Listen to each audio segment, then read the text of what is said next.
It's July the 25th.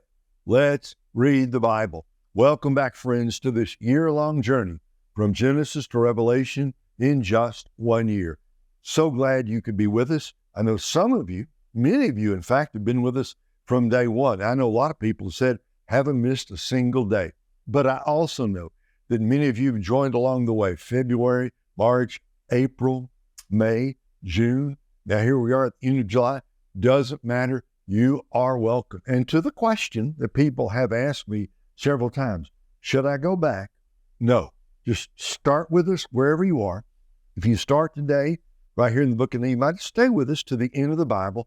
And later on, you can go back because all the videos are archived on Facebook, on YouTube, on Rumble, and at keepbelieving.com. So stay with us from here on out and go back later at your leisure. We intend these videos will be online, and there'll also be podcasts at Spotify, Google Play, and iTunes that you can listen to the audio podcast while you're walking or hiking or riding your bike, whatever it is, driving your car. Either way, watch the video, listen to the podcast. You're most welcome to do that. Now, we're going to wrap up the book of Nehemiah today. What a book. What a man. What a story. Remember, this book has 3 parts: rebuilding the walls, chapters 1 to 7, then renewing the covenant, chapters 8, 9, and 10, and then reviving the nation, chapters 11, 12, and 13. And basically, but when we get down to chapter 13, there's a gap of a number of years, and this book is going to, which starts in about 445 BC, is going to wrap up about 20 years later. We're going to see at the end of Nehemiah, very similar to the end of the book of Ezra, that the people, even after they make this renewal of the covenant, they begin to slip and drift away. And Nehemiah, well, what a man he was. He stuck with him through everything. Now, I also need to tell you, as we're going to read chapters 10, 11, 12, and 13, there are a ton of names. This section reminds me of First Chronicles. You know what I've told you a number of times. There are various ways to pronounce these names. My theory is say them loud, say them fast, and just keep on moving. And you're welcome when you come to Meshulam or Genathon or Maaziah. If you want to say them some other way, I'm not offended in the least. I'm just giving it my very best shot. Here we go. Nehemiah 10. Those whose seals were on the document were the governor of Nehemiah, son of Hakaliah, and Zedekiah, Sariah, Azariah, Jeremiah, Pashur, Amariah, Malchijah, Hattus, Shebaniah, Maluk, Haram, Meremoth, Obadiah, Daniel, Genathon, Baruch, Meshulam, Abijah, Majiman, Maaziah, Bilgai, and Shemaiah. These were the priests.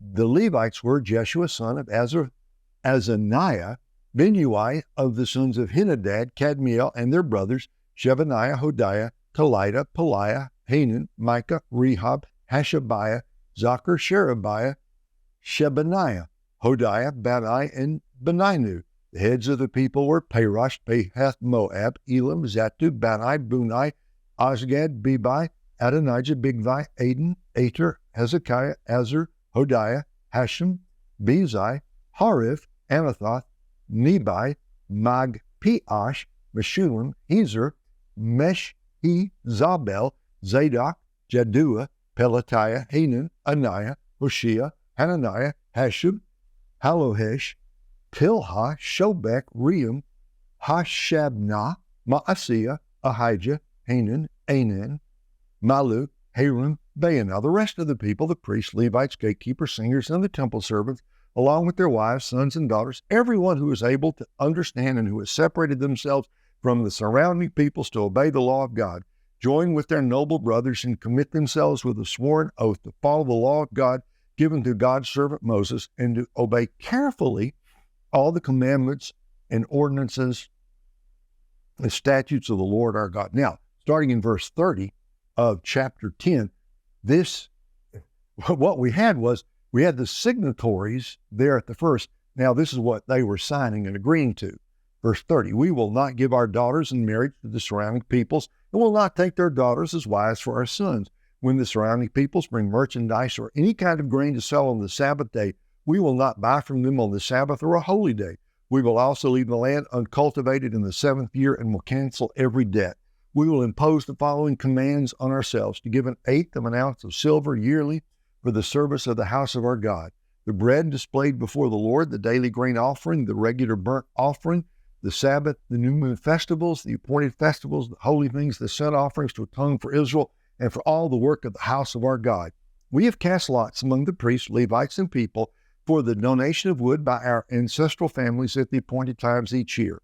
They are to bring the wood to our God's house to burn on the altar of the Lord our God, as it is written in the law. We will bring the first fruits of our land and of every fruit tree to the Lord's house year by year. We will also bring the firstborn of our sons and our livestock as prescribed by the law, and will bring the firstborn of our herds and flocks to the house of our God, to the priests who serve in our God's house.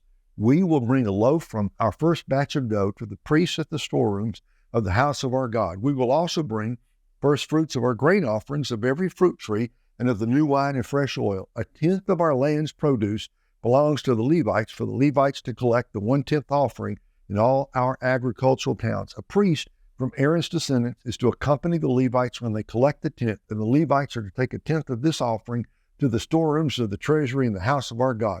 For the Israelites and the Levites are to bring the contributions of grain, new wine, and fresh oil to the storerooms where the articles of the sanctuary are kept, where the priests who minister are, along with the gatekeepers and singers. We will not neglect the house of our God. And of all that, the key there's that last sentence: we will not neglect the house of our God. Now, chapter 11. We've got the wall rebuilt. Temple's already been up, but the city's basically empty. Got to get people in it. Now the leaders of the people stayed in Jerusalem, and the rest of the people cast lots for 1 out of 10 to come and live in Jerusalem, the holy city, while the other 9 tenants remained in their towns. The people blessed all the men who volunteered to live in Jerusalem. These are the heads of the province who stayed in Jerusalem, but in the villages of Judah, each lived on his own property in their towns: the Israelites, priests, Levites, temple servants, and descendants of Solomon's servants, while some of the descendants of Judah and Benjamin settled in Jerusalem. Judah's descendants: Athiah, son of Uzziah, son of Zechariah, son of Amariah, son of Shephatiah, son of Mahalalel, of Perez's descendants, and Maaseiah, son of Baruch, son of Kolhozah, son of Haziah, son of Adiah, son of Joiarib, son of Zechariah, a descendant of the Shilonite. The total number of Perez's descendants who settled in Jerusalem was 468 capable men. These were Benjamin's descendants: Salu, son of Meshullam, son of Joed, son of Pedaiah, son of Koliah, son of Maaseiah, son of Ithiel, son of Jeshiah, and after him Gabai and Salai, 928. Joel, son of Zechariah, was the officer over them, and Judah, son of Hasenuah, was second in command over the city. The priest: Jediah, son of Joiarib, Jachin, and Sariah, son of Hilkiah, son of Meshullam, son of Zadok, son of Moriah, son of Ahitub, the chief official of God's temple, and their relatives who did the work of the temple, 822. Adiah, son of Jeroham, son of Pelaliah, son of Amzi, son of Zechariah, son of Pashur, son of Malchijah, and his relatives, the heads of families, 242. Amashsai, son of Azarel, son of Azai, son of Meshillemoth, son of Emer, and their relatives, capable men, 128. Zabdiel, son of Haggedolim, was their chief. The Levites: Shemaiah, son of Hashab, son of Azrikam, son of Hashabiah, son of Bunai, and Shabbathai, and Jozabad from the heads of the Levites who supervised the work outside the house of God. Mattaniah, son of Micah, son of Zabdi, son of Asaph, the one who began the thanksgiving in prayer. Bakbukiah, second among his relatives, and Abda, son of Shammua, son of Galal, son of Jeduthun. All the Levites in the holy city, 284. The gatekeepers: Akub, Talmud, and their relatives who guarded the city gates, 172. The rest of Israel, the priests, and the Levites were in all the villages of Judah, each on his own inherited property. The temple servants lived on Ophel. Zihah and Gishpah supervised the temple servants. The leader of the Levites in Jerusalem was Uzzi, son of Bani, son of Hashabiah, son of Mattaniah, son of Micah, of the descendants of Asaph, who were singers for the service of God's house. There was, in fact, a command of the king regarding them, and an ordinance regulating the singer's daily task.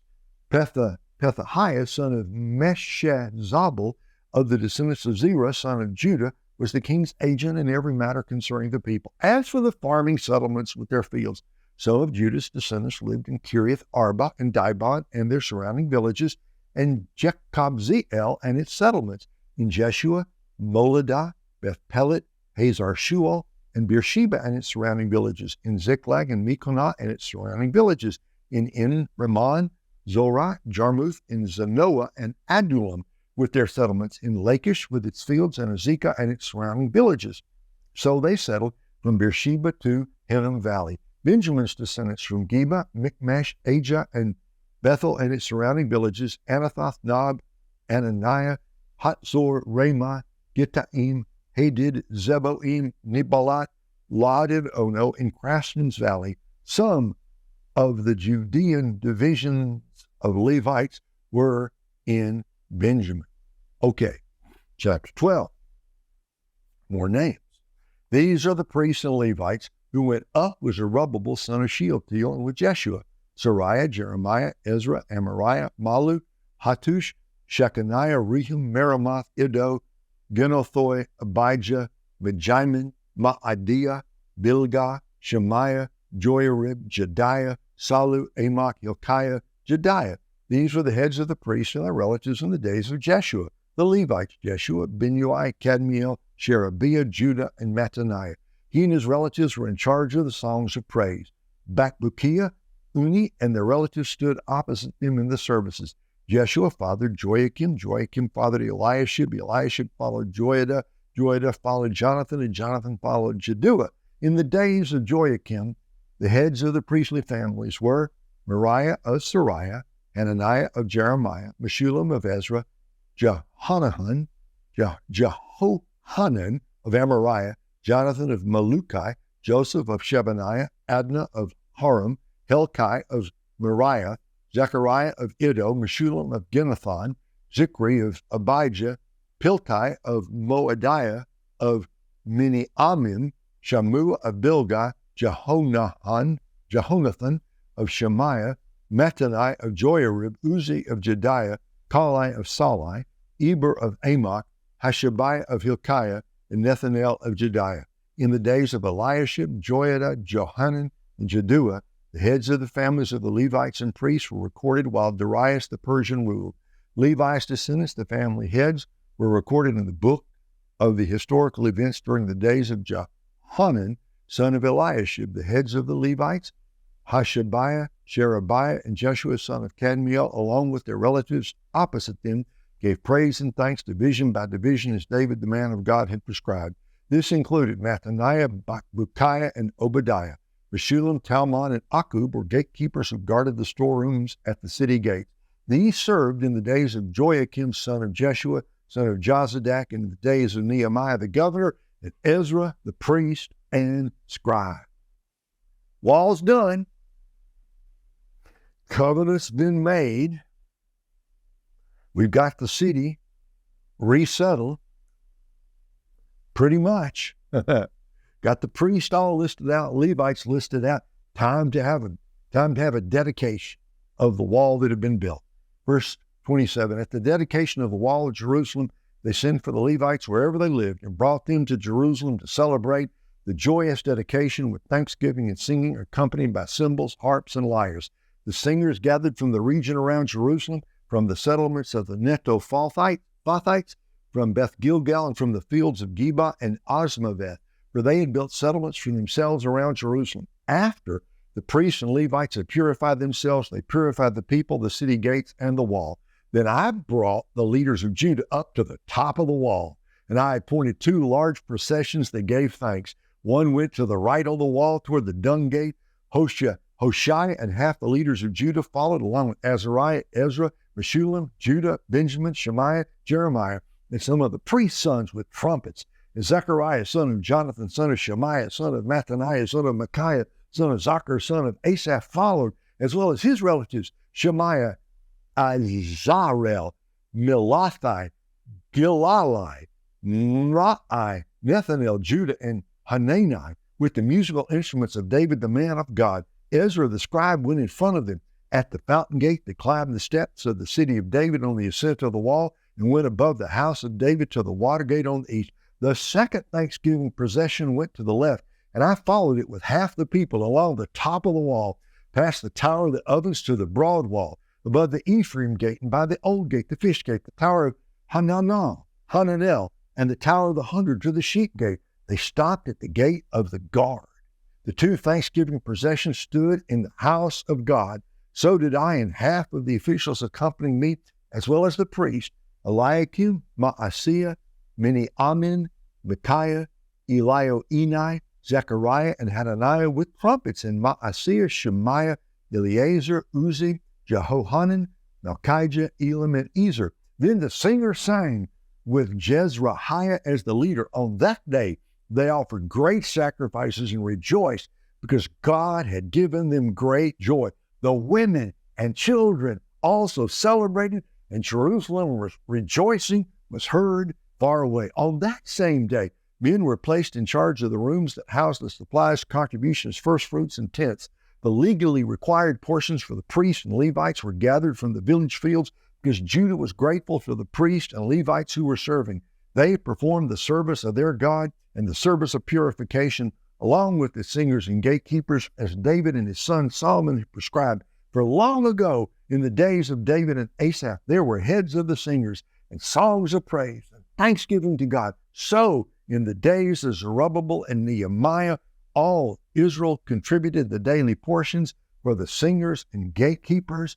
They also set aside daily portions for the Levites, and the Levites set aside daily portions for Aaron's descendants. We got one more chapter, but this is amazing. Can you imagine that? They had the big parade of celebration, and half of them went up on the wall this way, and half of them went up on the wall that way. And I expected that it basically went all the way around the walled city of Jerusalem, people on top of the wall they had built with God's help, celebrating to the glory of God. What a day. What a celebration. It's all going to be smooth sailing now, right? The work has been done. The work has been done. Great joy, great celebration. Yes. Smooth sailing now, right? Wrong. One more chapter. People are going to be people. People are people. Just the way things go.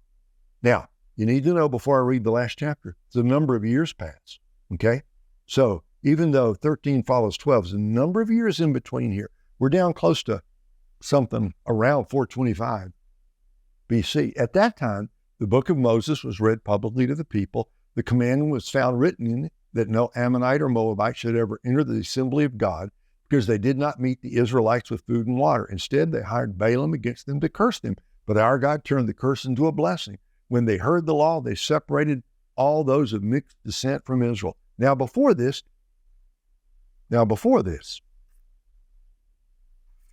the priest Eliashib, he should have known better, had been put in charge of the storerooms of the house of our God. He was a relative of Tobiah, and had prepared a large room for him, where they had previously stored the grain offering, the frankincense, the articles, the tenths of grain, new wine, and fresh oil prescribed for the Levites, singers, and gatekeepers, along with the contributions for the people. While all this was happening, I was not in Jerusalem because I had returned to King Artaxerxes of Babylon in the 32nd year of his reign. It was only later that I asked the king for a leave of absence so I could return to Jerusalem. Then I discovered the evil that Eliashib had done on behalf of Tobiah by providing him a room in the courts of God's house.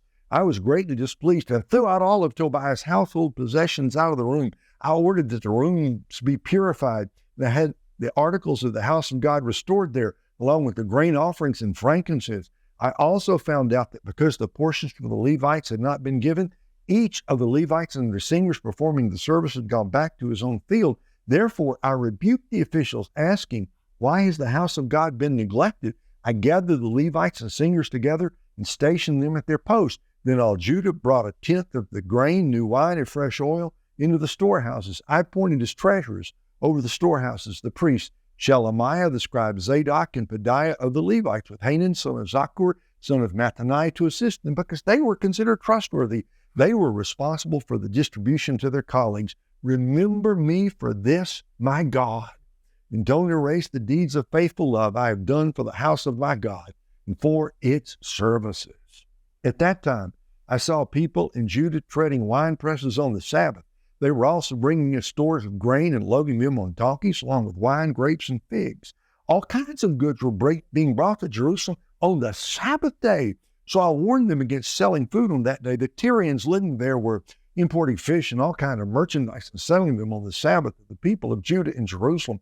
I rebuked the nobles of Judah and said to them, "What is this evil you are doing, profaning the Sabbath day? Didn't your ancestors do the same, so that our God brought all this disaster on us and on this city? And now you are rekindling his anger against Israel by profaning the Sabbath?" When shadows began to fall on the city gates of Jerusalem just before the Sabbath, I gave orders that the city gates be closed and not opened until after the Sabbath. I posted some of my men at the gates so that no goods could enter during the Sabbath day. Once or twice, the merchants and those who sell all kinds of goods camped outside Jerusalem, but I warned them, "Why are you camping in front of the wall? If you do it again, I'll use force against you." After that, they did not come again on the Sabbath. Then I instructed the Levites to purify themselves and guard the city gates in order to keep the Sabbath day holy. Remember me for this also, my God, and look on me with compassion according to the abundance of your faithful love. In those days, I also saw Jews who had married women from Ashdod, Ammon, and Moab. Half of their children spoke the language of Ashdod or the language of one of the other peoples, but could not speak Hebrew. I rebuked them, cursed them, beat some of their men, and pulled out their hair. I forced them to take an oath before God and said, "You must not give your daughters in marriage to their sons or take their daughters as wives for your sons or yourselves." Didn't King Solomon of Israel sin in matters like this? There was not a king like him among many nations. He was loved by his God, and God made him king over all Israel. Yet foreign women drew him into sin. Why then should we hear about you doing all this terrible evil and acting unfaithfully against our God by marrying foreign women? Even one of the sons of Jehoiada, son of the high priest Eliashib, had become a son-in-law to Sanballat the Horonite, so I drove him away from me. Remember then, my God, for defiling the priesthood, as well as the covenant of the priesthood and the Levites. So I purified them from everything foreign and assigned specific duties to each of the priests and Levites. I also arranged for the donation of wood at the appointed times and for the first fruits. Remember me, my God, with favor.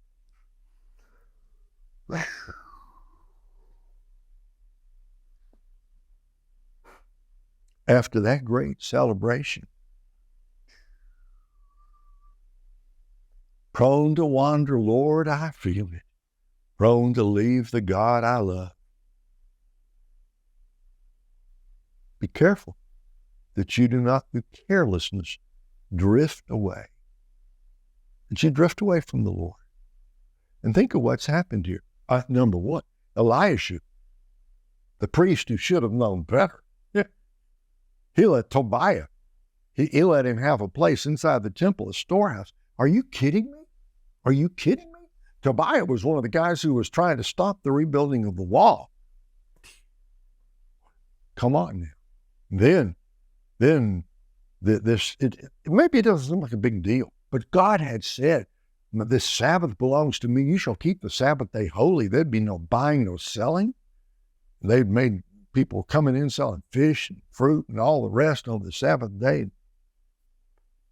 Our boy Nehemiah is not going to have any of that. And finally, same as in the days of Ezra, do not marry. When they made the renewed covenant, when they made it, they said, chapter 10, we will not marry the foreign women. We will not give our children to marry their children. We won't do it. We won't do it. Nehemiah reacted violently. He understood that purity is hard to maintain. If you are not vigilant, how quickly you will slip away from the Lord. How quickly. So we come to the end of this amazing book. And I got to say, it's I think when J.I. Packer wrote on Nehemiah, he called that book, which is wonderful, by the way, A Passion for Faithfulness.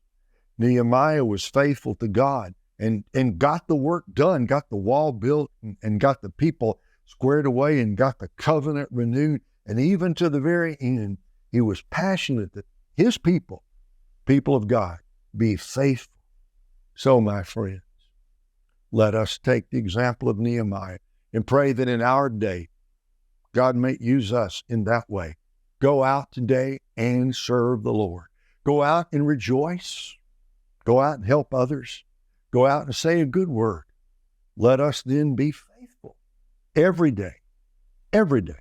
Let's be faithful to Him and let everything else just fall into place. If we will be faithful, God will take care of all the details. All right, we're done with Nehemiah. Come back tomorrow. We are going to start what might be the greatest book in all the New Testament. We're jumping from Nehemiah to the amazing book of Romans. Don't miss it. See you back here tomorrow. God bless.